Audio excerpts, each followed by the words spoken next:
यो live video चाइनाको बाँध फुट्दाखेरिको हो। चाइनाको बाँध फुट्दा यस्तरी साइरन बजिरहेको थियो र चाइनाको बाँध फुटेको कारणले नेपाललाई ठुलो धनजनको क्षति भएको छ। यो देख्न सक्नुहुन्छ।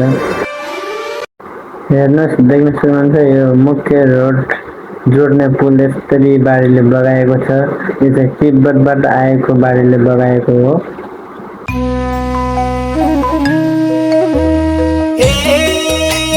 साथी सम्झनामा आऊ तिम्रो लागि संसारै रोयो तर तिमी नरोइन।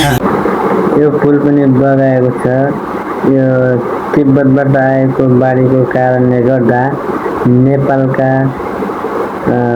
पक्की पुल 22 र अन्य बेनी ब्रिजहरू पनि भत्काएको छ। पक्की ब्रिजहरू पनि भत्काएको छ। नेपालमा चाहिँ ठुलो कुन बाटोले तिर लान्छ, सुखका दिन आउने हो कि तिर तान्छ। आशा बोकी जानेहरू लास बनि आउँछन्, आशा बोकी जानेहरू लास बनि आउँछन्। कोहीका सुदिन फिर्छन्।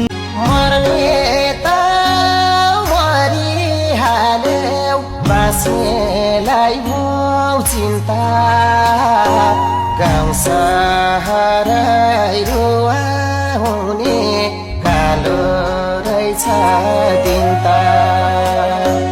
मर्ने त मरिहाल्यो, बाँच्नेलाई मो चिन्ता। गाउँ सहरै रुवा टाढा भई खबर पठाए है एउटा साथी, सधैँलाई घटाए है नजिक भए मलामी आइदिनु हो साथी। म मरेको खबर पायौ भने मेरो बारे गीत लेखेर गाइदिनु हो साथी। टाढा भए खबर पठाए है एउटा साथी, सधैँलाई घटाए है नजिक भए मलामी आइदिनु हो साथी। म मरेको खबर पायौ भने मेरो बारे गीत लेखेर गाइदिनु हो साथी।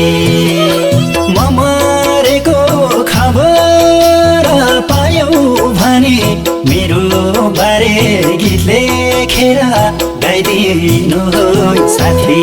दुर्घटना हुनुभन्दा केही दिन अगाडि मात्र यो गीत गाएका थिए पुष्कल शर्माले, जुन गीतको शब्द सङ्गीत पनि उनी आफैले गरेका थिए। जस्तो लेखे जे गाए त्यस्तै हुन पुग्यो। यति बेला उनका शुभचिन्तकहरू, गीत सङ्गीत प्रेमीहरू र सम्पूर्ण कलाकार सबैका आँखामा आँसु भरिएको छ। मलाई त बिर्सन्छु होला, हुन त संसार यसरी नै चल्छ। आखिर बिर्सनै पर्छ, तर पनि कहिलेकाहीँ मलाई सम्झँदै गर्नु है, मलाई माया गरिरहनु है।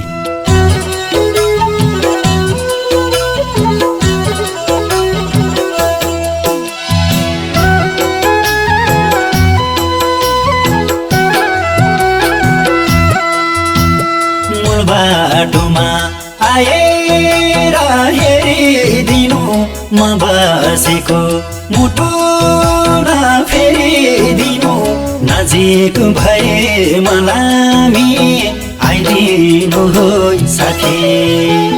म मरेको खबर पायौ भने मेरो बारे गीत लेखेर गाइदिनु हो साथी।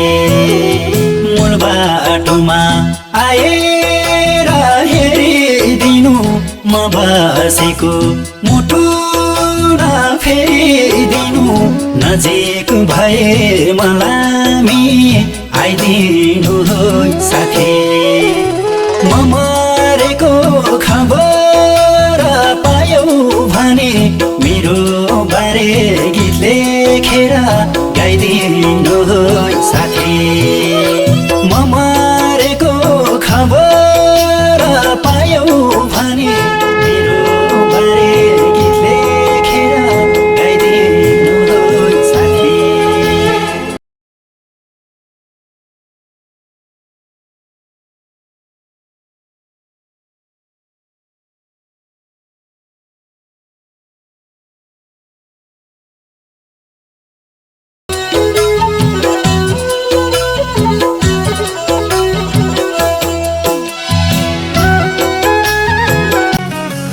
रसुवाको डाँडामा आँसुको भेल बग्यो, बाढीको त्यो कहाली लाग्दो रूपले गाउनै लाग्यो। हिजो जहाँ हाँसो थियो आज सन्नाटा छायो, आफ्नै आँखा अगाडि घर आँगन बगायो। हेर्न सक्नुहुन्छ कसले सोचेको थियो र यस्तो हुन्छ भनेर। पहिला कस्तो थियो आजभोलि कस्तो बनायो।